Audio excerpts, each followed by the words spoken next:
Assalamualaikum warahmatullahi wabarakatuh. Kami dari kelompok 7 akan mempresentasikan hasil kerja kelompok kami dengan materi analisis cost benefit.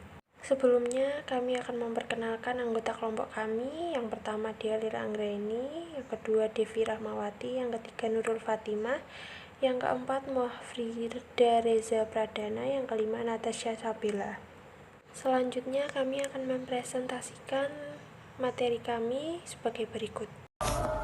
Menurut para ahli, yang pertama menurut Siegel dan Sim, cost benefit analysis merupakan cara untuk menentukan apakah hasil yang menguntungkan dari sebuah alternatif akan cukup untuk dijadikan alasan dalam menentukan biaya pengambilan alternatif. Analisis ini telah dipakai secara luas dan dalam hubungannya dengan proyek pengeluaran modal. Yang kedua, Vogelberg mendefinisikan cost benefit analysis sebagai tipe analisis yang mengukur biaya dan manfaat suatu intervensi dengan beberapa ukuran moneter. Cost benefit analysis merupakan tipe penelitian farmaekonomi yang komprehensif dan sulit dilakukan karena mengkonversi benefit atau manfaat ke dalam nilai uang. Secara umum, cost benefit analysis adalah tipe analisis yang mengukur biaya dan manfaat suatu intervensi dengan beberapa ukuran moneter dan pengaruhnya terhadap hasil perawatan kesehatan. Tipe analisis ini sangat cocok untuk alokasi beberapa bahan jika keuntungan ditinjau dari perspektif masyarakat. Analisis ini sangat bermanfaat pada kondisi antara manfaat dan biaya mudah dikonversi ke dalam bentuk rupiah. Jadi, cost benefit analysis adalah suatu analisis sistematis yang digunakan untuk menghitung serta membandingkan biaya dan manfaat dari suatu proyek, keputusan, maupun kebijakan pemerintah. Tujuan dari metode cost benefit analysis yaitu yang pertama menentukan apakah suatu proyek merupakan suatu investasi yang baik. Yang kedua memberikan dasar untuk membandingkan suatu proyek, termasuk membandingkan biaya total yang diharapkan dari setiap pilihan dengan total keuntungan yang diharapkan.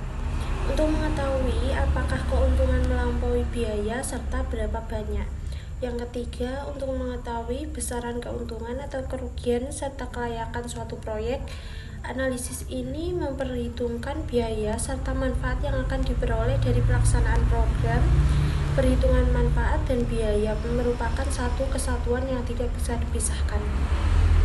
Yang terakhir, untuk mengetahui seberapa baik atau seberapa buruk tindakan yang akan direncanakan akan berubah.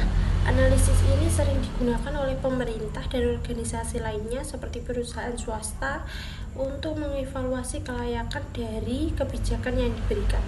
Manfaat cost benefit analysis.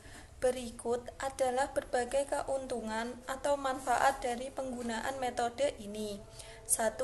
Dapat memberikan pandangan berbasis bukti-bukti agnostik terkait isu yang sedang dibahas, tanpa ada pengaruh opini, bias, unsur politik, dan lainnya. 2. Keputusan yang tepat dapat meningkatkan pendapatan dan penjualan produk. 3. Manfaat tidak terwujud adalah seperti peningkatan keselamatan, moral karyawan, dan kepuasan pelanggan, peningkatan penawaran produk atau pengiriman lebih cepat, keunggulan kompetitif atau pangsa pasar yang diperoleh sebagai hasil dari keputusan yang tepat. Kekuatan cost benefit analysis. 1. Penggunaan sumber-sumber ekonomi menjadi lebih efisien. Jika efisiensi meningkat, pencapaian kesejahteraan masyarakat dari kebijakan publik yang diimplementasikan lebih maksimal. Analisis biaya manfaat dalam menghitung biaya maupun manfaat diukur dengan mata uang sebagai unit nilai, sehingga memudahkan efisiensi. 2. Sebagai dasar yang kuat guna mempengaruhi pengambilan keputusan. Contohnya, seperti pemerintah atau sumber dana serta meyakinkan mereka untuk menginvestasikan dana dalam berbagai proyek. 3. Dapat mengukur efisiensi ekonomi, atau ketika suatu pilihan dapat meningkatkan efisiensi, pilihan tersebut harus diambil. 4. Tidak hanya membantu mengambil kebijakan untuk memilih alternatif terbaik dari pilihan yang ada, yang dalam hal ini pemilihan alternatif terbaik dilakukan berdasarkan alasan perbandingan antara life cycle benefit dengan biaya yang dikeluarkan, melainkan juga dapat membandingkan alternatif-alternatif tersebut. 5. Dapat mengontrol perkembangan dari proyek yang bersangkutan pada tahun-tahun ke depan. 6. Dapat mengkualifikasikan biaya dan manfaat yang bersifat kualitatif maupun intangible. Cost benefit analysis yang pertama, analisis ini membutuhkan waktu dan proses yang sangat lama. Yang kedua, tidak memiliki fleksibilitas tinggi karena semua perhitungan dilakukan secara kuantitatif. Hal ini dilakukan oleh wakil-wakil rakyat yang membawa aspirasi rakyat, melainkan seakan-akan dilaksanakan oleh robot komputer.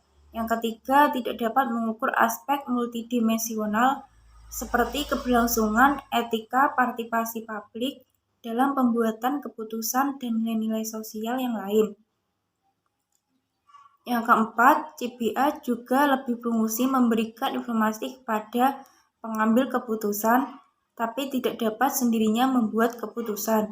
Yang kelima, tidak ada standar dalam kuantifikasi biaya manfaat, subjektivitas yang terlibat ketika mengidentifikasi, mengukur, dan memperkirakan biaya dan manfaat yang berbeda dapat menimbulkan penafsiran biaya manfaat yang berbeda pula. Langkah-langkah melakukan cost benefit analysis. Yang pertama, buat kerangka analisis. Yang kedua, klarifikasi biaya dan manfaatnya. Yang ketiga, tentukan nilai dari setiap biaya dan manfaat yang ada. Biaya-biaya yang harus dihitung dalam cost benefit analysis meliputi 1. Direct cost atau biaya langsung seperti biaya pekerja, biaya manufaktur, biaya bahan baku, dan biaya inventaris. Kedua, indirect cost atau biaya tidak langsung seperti biaya sewa, biaya utilitas, listrik dan air, serta biaya lain yang menunjang operasional bisnis.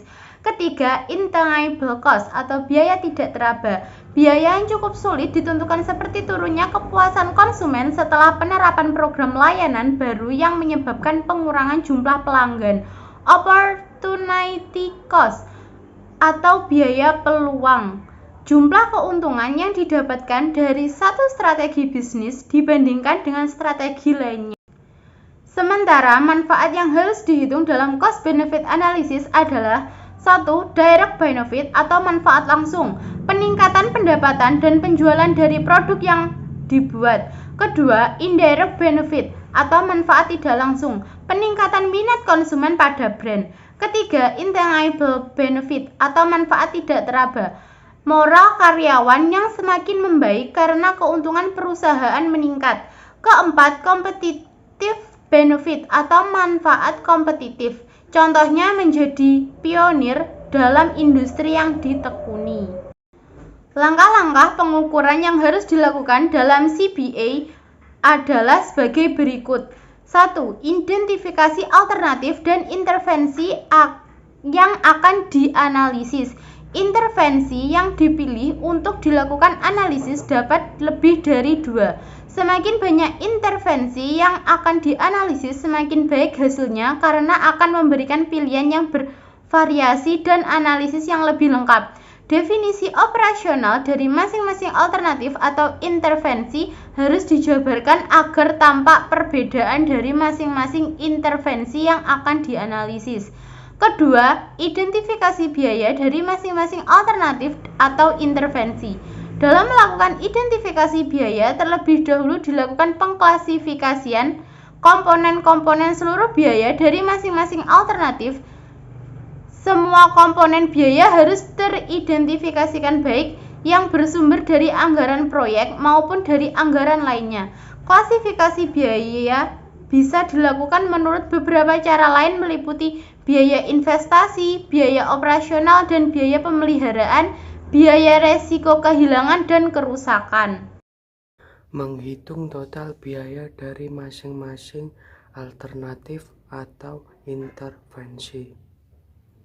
Setelah seluruh komponen biaya teridentifikasi dan diklasifikasikan, kemudian dilakukan perhitungan total seluruh biaya setiap intervensi. Cara penghitung biaya total sama seperti dalam penghitungan unit cost. Perhitungan biaya investasi membutuhkan perhitungan IC atau Annual Investment Cost, yaitu membandingkan biaya investasi barang sesuai masa pakai dengan masa hidup barang. Perhitungan biaya non-investasi hanya dengan menjumlahkan seluruh biaya per tahun. Hasil akhir penjumlahan seluruh biaya adalah present value cost atau PV cost atau total biaya. Selanjutnya, mentransformasi manfaat dalam bentuk uang. Dalam mengidentifikasi manfaat dari masing-masing biaya alternatif, terdapat dua komponen, yaitu manfaat langsung dan manfaat tidak langsung.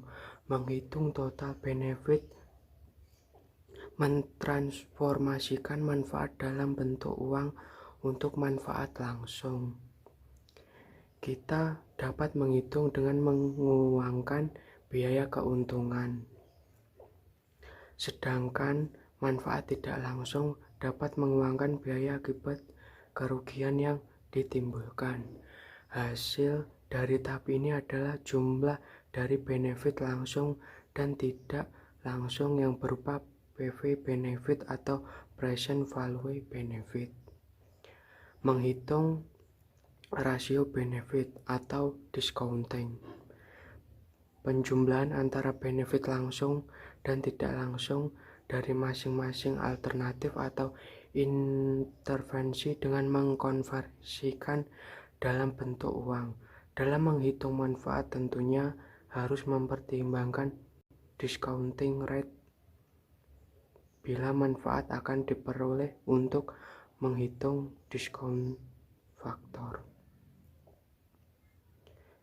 Selanjutnya, melakukan analisis untuk menentukan pilihan dari alternatif atau intervensi yang paling menguntungkan. Setelah data tentang total biaya dan manfaat sudah tersedia, maka dilakukan perhitungan NPV atau Net Present Value sama dengan PV benefit dikurangi PV cost. Kemudian dihitung rasio biaya manfaat atau cost benefit ratio untuk setiap intervensi. Bila intervensi yang dianalisis lebih dari 2, maka dapat dibuat tabel untuk memudahkan dilakukannya analisis setiap intervensi. Sekian presentasi dari kelompok kami, ada kurang lebihnya kami mohon maaf. Wassalamualaikum warahmatullahi wabarakatuh.